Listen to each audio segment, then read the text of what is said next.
High everyone, welcome to my YouTube channel Asmita's vlog. তো আজকের ব্লগটা স্টার্ট করছি একদম সকাল থেকে।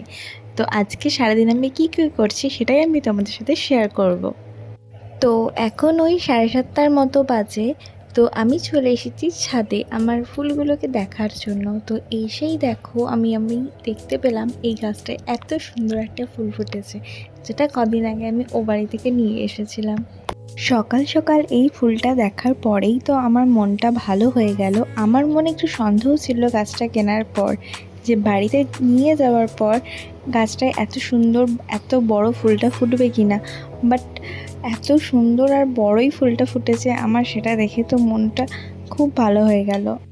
আর এদিকে দেখো আমার লেবু গাছটাতেও কি সুন্দর দুটো লেবু ধরেছে। কিন্তু এই লেবু গাছটা জানো তো, লেবুটা বড় হতে বড্ড টাইম লাগছে। গাছটা প্রায় 3 মাসের কাছাকাছি হতে চললো, বাট লেবুগুলো বড়ই হচ্ছে না। তো আমি আমার পিসিকে ফোন করাতে পিসি বললো যে লেবু গাছে নাকি লেবু বড় হতে টাইম লাগে, যেহেতু তার টবে আছে, মাটিতে হলে এতদিনে বড় হয়ে যেত। তো এই তো এখন ঘড়িতে 8:30টার মতন বাজে, আর আমি নিচে নেমে ফ্রেশ হয়ে গেছি। তো আমি এখানে আমার চুলটাকে বেঁধে নিচ্ছিলাম, কারণ এরপর আমি নিচে যাব, মা রান্না বান্না করবে, তো মাকে হেল্প করার জন্য। আর জানো তো বর্ষাকাল পড়ে গেছে, কিন্তু বাইরে এত গরম আর এতটাই রোদ।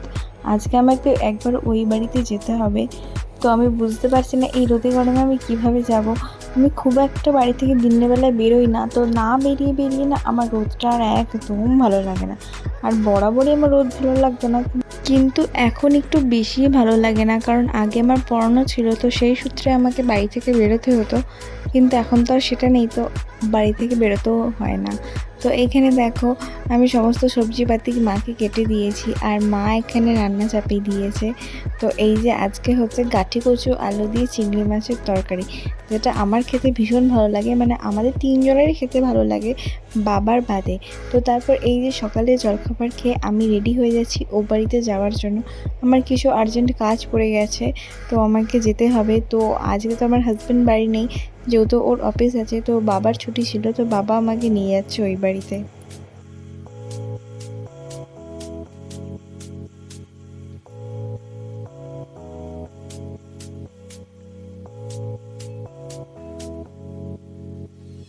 তো আমাদের মেয়েদের কাছে গরমকালে দিনের বেলা বেরোনোর জন্য তো ওই একটাই হেয়ার স্টাইল আছে, উঁচু করে একটা খোপা বানিয়ে নেওয়া। তো আমি সেটাই করেছি। তো তারপর হালকা একটু ঠোঁটে লিপস্টিক লাগিয়ে নিচ্ছিলাম, কারণ লিপস্টিক ছাড়া আমার বেরোতে ভালো লাগে না, সে যতই গরম পড়ুক। তো আমি একদমই হালকা লিপস্টিক লাগিয়েছি, তোমরা দেখে জাস্ট বুঝতে পারবে। তো আমি তো হয়ে গেছি ওই বাড়ি যাওয়ার জন্য একদম রেডি। তো এই তো আমি বাবার সাথে বেরিয়ে পড়েছি ওই বাড়িতে যাওয়ার জন্য। আর রাস্তায় দেখো কত রোদ, কিন্তু দুপুরের পর থেকে ওয়েদারটা একটু চেঞ্জ হয়ে যায়, বৃষ্টি হয় প্রচণ্ড, বাট দিনের বেলা আবার সেই গরম। তো আমি চলে এসেছি ওই বাড়িতে, আর মা দেখো আমার পছন্দের কাঁঠাল আর আম বার করে রেখেছে নিয়ে আসার জন্য। আর মা এখানে দেখো চা বানাচ্ছে বাবার জন্য, আর তার সাথে আমার সাথে গল্প করছে। তো আমি তো ওই বাড়ি থেকে চলে এসেছিলাম আমার কাজ মিটিয়ে, তারপর আর কিছুই ক্লিপ নেওয়া হয়নি। চলে এসেছি একদম রাতে। আমি আজকে তোমাদের রাতে স্কিন কেয়ার করে দেখাবো। তো এখন আমার হাতে অনেক সময় আছে, এখন ওই 8:30টার মতন বাজে, আর আমার রাতে ভাত খাই 10:30টায়। তো অনেকটাই টাইম আছে, তো ভাবলাম ভালো করে আমার স্কিনটাকে কেয়ার করে নিই। তো আজকে আমি অনেক দিন পর ব্যবহার করব শিট মাস্ক। এটা আমার ব্যবহার করতে খুব ভালো লাগে, বাট এটার একটাই দুঃখ যে মুখের সাথে ভালো করে সেট খায় না, মানে এটা সেট করতে ভীষণ প্রবলেম হয়। আই থিঙ্ক এটা সব মেয়েদেরই প্রবলেম হয়, জানি না এই শিট মাস্কগুলো এত বড় কেন বানায়।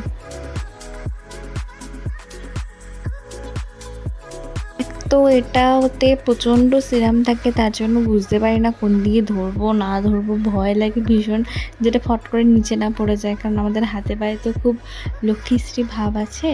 তো তারপরে এই যে আমি মুখে লাগিয়ে নিয়েছি, কিন্তু এটাকে সেট করতে করতেই আমার মাথা খারাপ হয়ে যায়, যে মুখের কোনখানে সেট করবো, চারিদিক দিয়ে খালি এই সিট মাস্কটা উঠেই থাকে।